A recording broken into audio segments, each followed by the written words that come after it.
Hello and welcome to this edition of Weapons and Warfare. For Straight Arrow News, I'm your host, Ryan Robertson, and we have a very interesting show lined up for you this week, to say the least. In our debrief, we're talking Russian space nukes. Do they have them? Would they use them?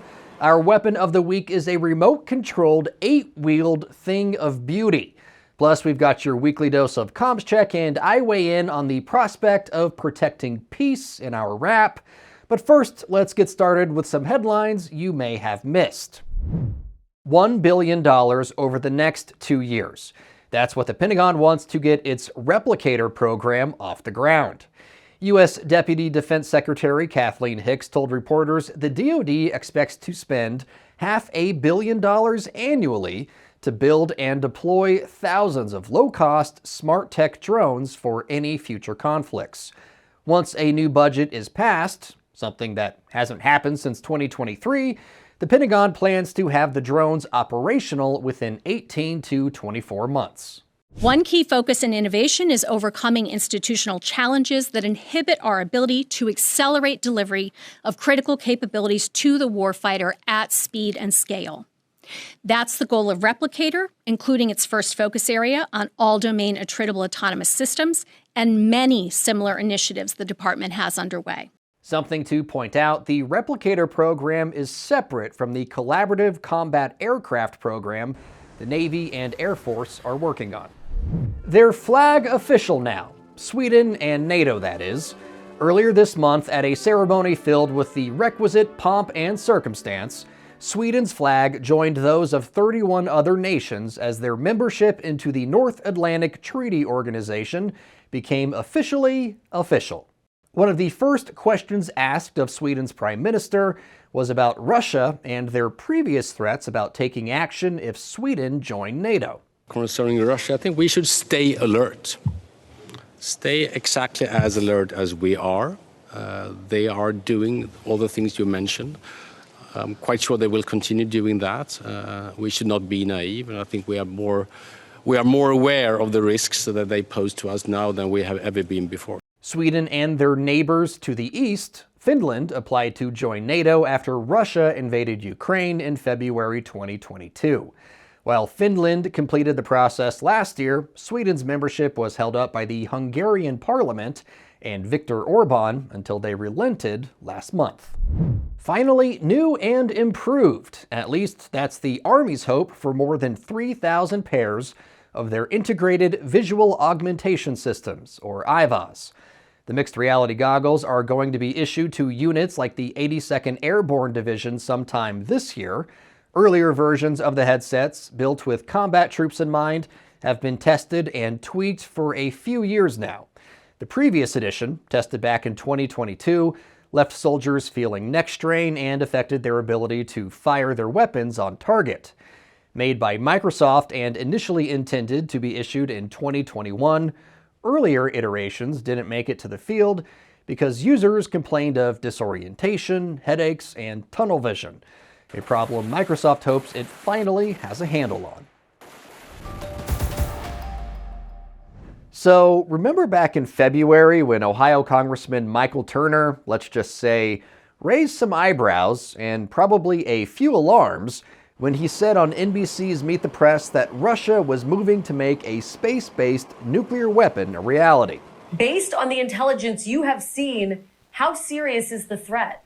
Well, the threat is very serious. Everyone who's looked at it uses the same language that I have, that it is a very serious threat. Well, for their part, the Russians said that was not the case, instead calling the statements a ploy to pressure Russia into arms negotiations with the West.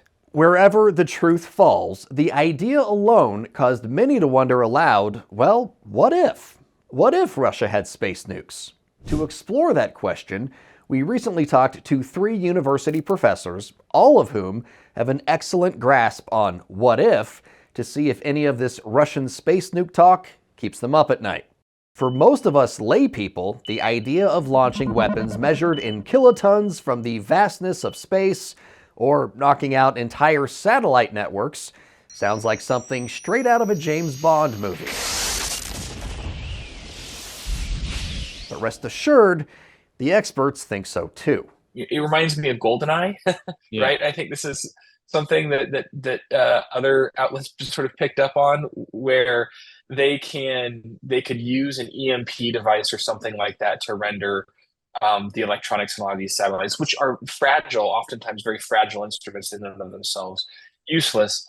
Russia using nuclear devices in space could come in one of a few different ways, and no, nuclear-powered space lasers are not one of them. At least not yet.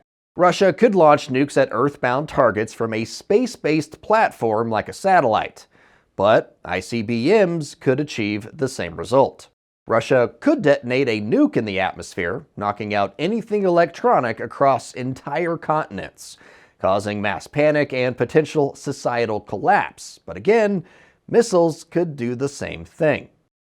While the existence of some of this technology and whether Russia could use it is certainly up for debate, the concerns these debates generate are valid. But the experts say we need to temper any expectations or prognostications with what we already know to be true. There's talk, of course, of the Russians violating the Outer Space Treaty, and this is the end of the Outer Space Treaty and all that.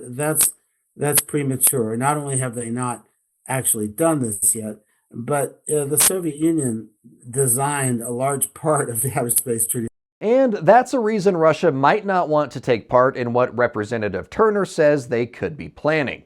For everything that's unpredictable about Vladimir Putin, he does tend to favor whatever holdovers still exist from the Soviet Union. But my sense is that as a state, that is certainly not in Russia's interest, and that a lot of their behaviors seem to still be interested in maintaining some of those alliances, particularly with China. Elsbeth Magilton, Jack Beard, and Tyler White's expertise collide at the avenues of law, national security, and cybersecurity, making them all well qualified when it comes to talking about the new threats from America's oldest adversaries. For most sane people, subjects like a Russian space nuke is unsettling to say the least, a feeling Magilton says she's not immune to. She also says perspective is important. When you start working in security and in defense, that notion that we were always so secure my whole life kind of goes away, and you realize how tenuous it always is and always has been. And somehow that makes you feel a little bit better because you realize that we've always been walking this line. And yes, that's scary, but I've been safe up until now. And so maybe it's not as bleak as it feels in these moments. Well, Turner's comments grabbed a lot of headlines. There was other news regarding Russia and space, specifically their plans to build a nuclear power plant with the Chinese, a plant that would power their settlements on the moon. That's something Jack Beard says could be a much bigger issue for U.S. interests. Competition on the moon for scarce resources is probably a more formidable threat. In near term, I mean, we're talking about putting people there and using the space resources. And I'm not aware of any time in history where humans haven't gone to some part of this planet, found scarce resources, had companies come and want them, and they don't get into conflict with other countries about the resources. For Tyler White, the concerns in space, at least in part, stem from concerns that are more earthbound. You know, I worry about the future of NATO, which I think has been an unbelievably productive and incredibly important thing in the history of humankind, right? I mean, a defensive alliance like this lasted this long, because, you know, the challenges posed by China, the challenges posed by Russia, those things become much easier to handle when you are in a reliable relationship with regional partners. And there's more uncertainty around the future of those relationships, and most of it's coming from the United States. Well, there are no easy or imminent answers to many, if not all of these concerns. Magilton says the fact that American astronauts and Russian cosmonauts are living and working together right now on the International Space Station is a positive. And maybe that's enough to allow you to get a little sleep tonight. Serving you clarity through context, our mission at SAN is to deliver the news straight down the middle. We're different from mainstream media because we spotlight distorted headlines and show you how to do it too.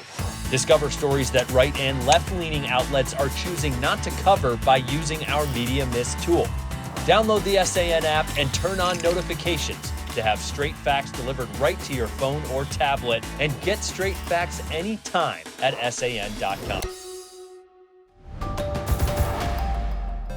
It might be hard for the video game playing youth of 2024 to believe this was once the height of tank warfare on a video screen. Tank 1990, a game within the game of Battle City. Fast forward nearly 35 years, and controlling a battle-ready vehicle on a video screen is no longer a game. Thanks to the folks at American Rheinmetall Vehicles, it's now very serious business. This is the Rheinmetall Mission Masters SP. It's an autonomous unmanned ground vehicle, or AUGV for short. The U.S. Marine Corps started taking delivery of these things last year. Built to be used in a wide range of situations with a variety of modular attachments, the Mission Master SP can be kitted out with all sorts of sensors and weapons, like a remote-controlled machine gun turret. The Mission Master can help perform armed reconnaissance, pull flank security, haul gear, and more. One reason why the Marines and other branches are interested in equipment like the Mission Master is because it's a force multiplier. That's military speak, meaning it allows a unit to do more with less, hypothetically turning a 10-person job into a 5-person job. And that makes it a valuable asset when every branch of service is facing recruiting issues.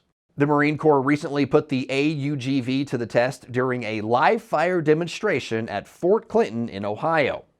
Add to that the Talisman Sabre exercise in Queensland, Australia last summer, and the Apollo Shield exercise at 29 Palms in California last fall, and it becomes pretty clear the Marines see the Mission Master SP as a good way to not only help their people in the fight, but protect them as well. Major Stephen Atkinson of the USMC's Warfighting Lab says what separates the Mission Master from other autonomous vehicles is the ability to engage targets on the ground and in the air.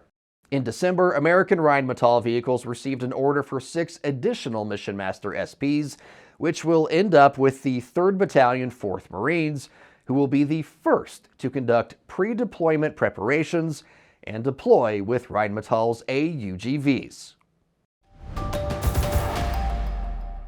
All right, folks, it's time once again for Comms Check, one of our favorite segments of the show. It's kind of our opportunity to peruse our social media feeds, go through our email inbox, and kind of see the comments or the questions that you have out there in the audience, and gives us an opportunity to address those. So let's go ahead and get started. Our first Comms Check of the week comes to us on a story that we had done about some U.S. Green Berets being permanently stationed in Kinmen County, which is part of an island grouping that Taiwan controls.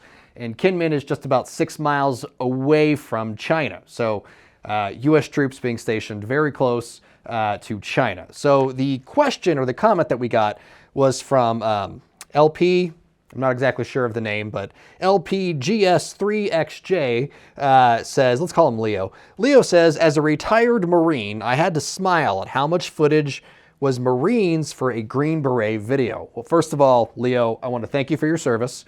And secondly, this kind of, you're not wrong about anything here, Leo. This just gives us an opportunity to kind of peel the curtain back, peel the onion back, and expose kind of the inner workings to the audience. So this video, and we'll play the video over me talking, so you'll be able to see the video that I'm talking about, is actually of Taiwan's forces. These are the forces that some American Special Forces have been helping to train.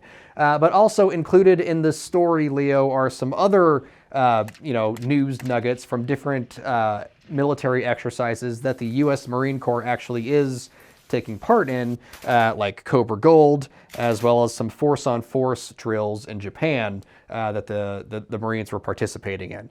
Now, all of that said, Leo, the story about the Green Berets, now, some people call these guys ghosts. They're not supposed to be known. Their identities are not supposed to be known. So it's not like any visuals or any pictures of these people training exists for public consumption for journalists like myself to be able to put on our videos and play it back for you. So that's kind of that story. Also, because of the nature of a lot of this, of the stories that we tell, we are at the mercy of what is publicly available.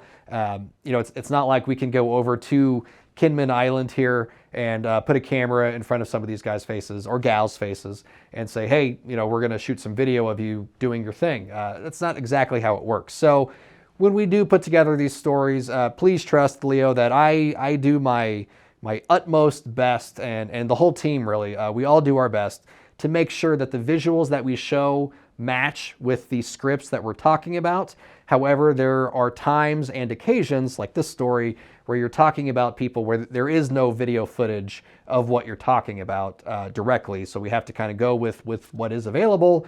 This story was talking about Taiwan's troops being trained, thus the video of troops from Taiwan during training. So hopefully that helps answer some of the concerns or some of the questions you might have had about how we as journalists go about putting together some of the visuals. But again, LP, want to thank you for your service. The next story we have, the next comms check comes to us on a story that we had done here at Weapons and Warfare about the Mind Gem. And really it's, I ended that episode with my rap about NATO and really how NATO was unique among all military cooperations. Which we got this message from Holt Crowder. It sounds like you do not think NATO members should be held to paying to be a part of NATO. That would be welfare on a country level. So what Holt is referring to is in that rap I had mentioned, former President Trump had kind of called out some NATO countries for not paying their fair share. My point was that's kind of an odd statement anyway, because we as the United States don't get to decide how much other countries want to devote to their own national defense. To your point, Holt, I'm not saying that NATO's shouldn't be held accountable or be kicked out for not paying. I'm saying that's what NATO says. NATO says that countries aren't really held accountable or kicked out for not paying. All countries are encouraged to donate or to devote 2% of their gross domestic product to national defense. That's kind of the baseline, but not all countries do that, nor are all countries required to do that to be a part of NATO. They are required to put some funds toward national defense, but each country is allowed to make up their own minds on that. So all I'm arguing for, Holt, is not necessarily that NATO changes its rules to acquiesce to American politics. All I'm saying is American politics needs to realize that there are rules in place for NATO, and we don't get to dictate to other countries how they follow those rules. So hopefully that helps answer some of your questions there, Holt. As for you out there in the audience, if you have a comment or a question that you would like us to address here on the show, you can comment below in the comment section, or you can email us at weaponsandwarfare, all spelled out, at san.com. But in the meantime, that's Comms Check. All opinions expressed in this segment are solely the opinions of the contributors. All right, folks, it's time for the wrap, and I thought since we talked to 3 college professors this week, now might be a good time for a little lesson in Latin. The old Roman adage, se vis pacem para bellum, means if you want peace, prepare for war. Now, ideally, we would live in a world where there is no war, no strife, no famine, no need for any one nation to pick up arms against another. That's the ideal. But does that sound like anything real? Unfortunately, no. The last 80 years or so were actually relatively peaceful in historical terms, but they were hardly without conflict. And if the last few years are any indication of the decade ahead, then folks, winter is here. War is upon us. However you want to say it, if you value your way of life, then there will be people who, by necessity, will need to fight for it. People in Ukraine and Israel were trying to live peaceful lives until outside forces intervened. To get back to peace, both Israel and Ukraine needed to pick up arms. Failing to do so would mean the end of their people. Now, I don't think the US mainland has much to fear in the way of enemy forces invading our territory, not like Israel and Ukraine and most of the rest of the world have to worry about. Our geography grants us more safety and security than perhaps we deserve. But I also know we do not live in a vacuum, and what happens outside our borders impacts the decisions we make inside our borders. Which is why when we look around the world and we wonder aloud what is happening, we also need to ask ourselves, what are we willing to do to help make things right? War is a part of the equation now, and really, it always has been.